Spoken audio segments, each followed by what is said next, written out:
কেমন আছো তোমরা সকলে? আশা করছি সকলে ভালো আছো, সুস্থ আছো। Hello everyone, good morning. Welcome back to a new mini blog.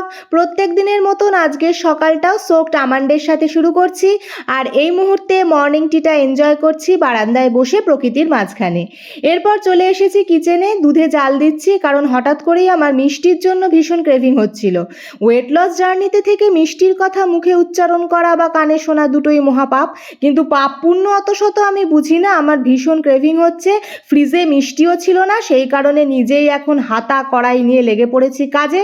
আর দেখে বুঝতেই পারছো যে সিমুইটা বানাচ্ছি, আর সিমুই আমার অলমোস্ট হয়েও এসেছে। আর এত সুন্দর একটা স্মেল বেরোচ্ছে যে কি বলবো। তো যাই হোক, এসব কথা এখন থাক। আর এই মুহূর্তে সংসারের কাজকর্মের ফাঁকে নিজের ব্রেকফাস্টটা ঝটপট করে সেরে নিচ্ছি। তারপর সংসারের বাকি কাজকর্ম মিটিয়ে চলে এসেছি নিজের রুমে, ডাস্টিং ক্লিনিংয়ের কাজটা সেরে নিচ্ছি। ডাস্টিং ক্লিনিং আমার হয়েও গেছে, তাই এই মুহূর্তে বেডশিটটা চেঞ্জ করছি। আর সমস্ত কাজকর্ম করতে গিয়ে কী যে গরম লাগছে তোমাদের কি বলবো। তার ওপর ওয়েদারের যা কন্ডিশন, সকালে তো রোদ্দুর উঠেছিল, তারপরে একটু বৃষ্টিও হয়ে গেল, আর এখন পুরো মেঘলা গুমোট গরম হচ্ছে। আর সারা ঘরের এ প্রান্ত ও প্রান্ত দৌড়াতে দৌড়াতে আমি তো ক্লান্ত। এবার ভাবছি কতক্ষণে ফ্রেশ হতে যাব।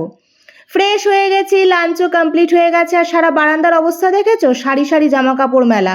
কারণ ছাদে উঠিনি, মেঘ করেছে, কখন যে বৃষ্টি নামবে আর লড়াই করে পাচ্ছি না।